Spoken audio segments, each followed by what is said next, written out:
संचिन्तयेद् भगवतश्चरणारविन्दम् वज्राङ्कुशध्वज सरोरुहलाञ्छनाढ्यम्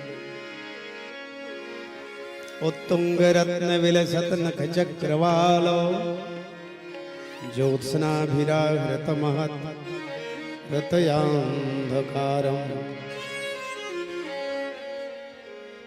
मोहांधकार से निवृत्ति होना है तो भगवान की चरणारविंदों का ध्यान करें, प्रभु का ध्यान करें, गोविंद की चरणों का ध्यान करें। ये पदस्थ एक ध्यान है, पिंडस्थ।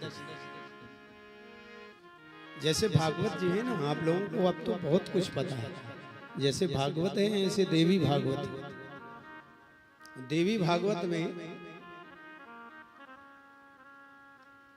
देवी भागवत भी अभी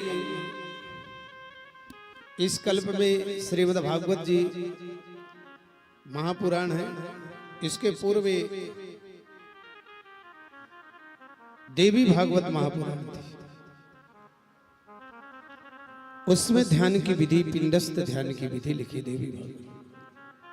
आधारे लिंगनाभौ प्रकटति हृदय कंठमूले ललाटे द्विपत्रे षोडशारे द्विदश दश दले द्वादशार्धे चतुष्के वासन्ते बालमध्ये टभकट सहितं कंठदेशेश्वराणाम् हम छम तत्वार्थयुक्तं सकलदलगतं वर्णरूपं नमामि।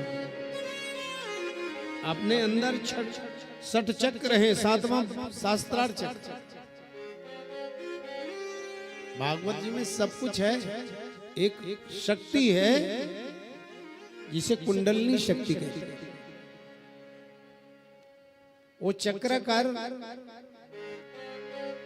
सार्धक त्रिवलयान्विता, सारे 3.5 लपेटे लिए हुए मूलाधार चक्र के पास भी स्थित। दो प्रकार से जीवित जागृत होती है, एक भक्ति मार्ग के द्वारा और एक चरम सीमा पर साधक अपनी साधना से जागृत करता है। कुंडलिनी शक्ति महा अपरबल जागत नाही और ताते सब नर मरि मरि जाहि। को एक योगी ताहि जगावे और सुसुमन मार्ग गगन लई जावे।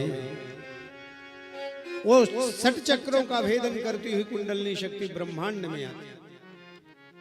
इसे योग कहते हैं। असली योग ये है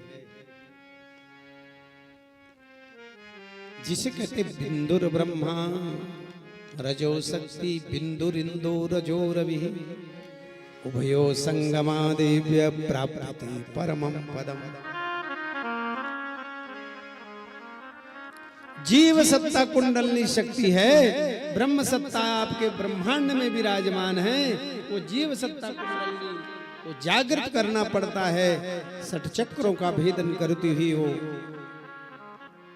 इड़ा पिंगला सुषुम्ना से संबंधित 60 चक्रों का भेदन करके ब्रह्मांड में आकर के अपने प्रियतम से मिलती है। इसे ये पिंडस्थ ध्यान के द्वारा होता है। रूपस्थ ध्यान में भगवान के रूप का ध्यान किया जाता है। रूपस्थ ध्यान कहाँ करना चाहिए? तीर्थों में जाते हो ना, तीर्थों में जाते हो तो भगवान के स्वरूप को अपने आंखों में विराजमान कर लो। कैसा स्वरूप? अपलक भगवान बिहारी जी के या जिसके भी दर्शन करते हो, अपलक दर्शन और अपने आंखों में समाहित करोगे। रूपस्थ भगवान के स्वरूप का दर्शन। तो बिहारी जी के दर्शन करके लौट आए, पता चला बिहारी जी आज किस श्रृंगार में थे, तो ध्यान कौन क्या पहने थे भगवान हैं? वही थोड़ा सा मुखारविंद का ध्यान किए, बाकी ध्यान। तो भगवान का पूरा चित्र अपने नेत्रों में समाहित कर लें। ये भगवान का रूपस्थ ध्यान। और एक रूपातीत ध्यान है। रूप रस गंध शब्द परमाण आदि से परे ये जैसे न रूपम न रसम गंधम न स्पर्शम न नीश्वरम नात्मानं परो वेति योगी युक्तः समाधिनः वाध्यते न च कालेन लिप्यते न च कर्मणा साध्यते न च केनापि योगी युक्तः।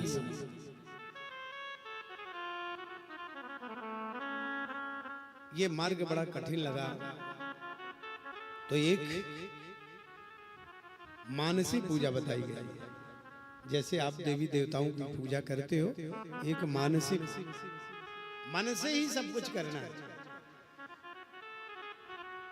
तो मन से जब नहाना है तो गंगा नहाओ, जल लाना है तो गंगा जल लाओ,